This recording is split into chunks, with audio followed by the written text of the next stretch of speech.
కావలసిందే తప్ప ఈ ఆయువు వేసుకొని నేను ఆక్సిజన్ సిలిండర్లు పెట్టుకొని హాస్పిటల్లో ఉండి నేను బ్రతుకుతాను, నా డబ్బంతా వేసి నేను బ్రతుకుతానని ఎవడు కూడా చెప్పలేడు. కనుక మనుష్యుని యొక్క నరుని యొక్క జీవితము దేవుని దృష్టిలో ఎలాంటిదంటే అల్పమైనది, గడ్డిపోచ వంటిది.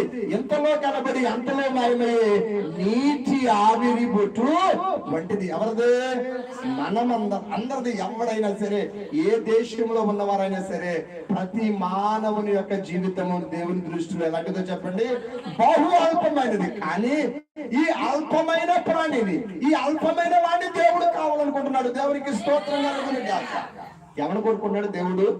గనులైన వారిని దేవుడు పిలవటానికి రాలేదు. ఆరోగ్యవంతులను పిలవటానికి నేను రాలేదు. ఎవరిని పిలవడానికి వచ్చాను? నేను నీతిమంతులను పిలవడానికి రాలేదు, పాపులనే పిలవడానికి వచ్చాను. పరిశుద్ధులను పిలవడానికి నేను రాలేదు. ఎవరిని పిలవడానికి వచ్చాడండి ఆయన? గనులైన వారిని పిలవడానికి రాలేదు, అల్పులనే పిలవటానికి వచ్చాడు. కనుక అల్పులను ప్రేమించటంలో, పేదవారిని ప్రేమించటంలో, దరిద్రులను ప్రేమించటంలో, సమాజంలో ఏ స్థితి లేదనుకున్న వారిని ప్రేమించటంలో యేసయ్యను మించిన గొప్ప దేవుడు మరొకరు లేరు. ధనవంతులతోటే ఫ్రెండ్షిప్ చేస్తారు కదండి. అందగాళ్ళతోటే ఫ్రెండ్షిప్ చేస్తారు. డబ్బున్న వాళ్ళతోటే ఫ్రెండ్షిప్ చేస్తారు.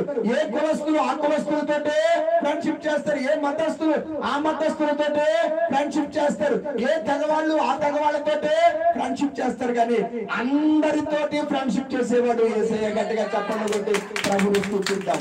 ఎందుకంటే ఆయన మనస్సు దీనుల మీద, దరిద్రుల మీద ఉంటుంది. ఎవడు దీనుడే నా యందు వణుకుచూ ఉండునో వాడినే నేను ఏం చేస్తానంటే దృష్టిస్తాను. ఏం చేస్తానని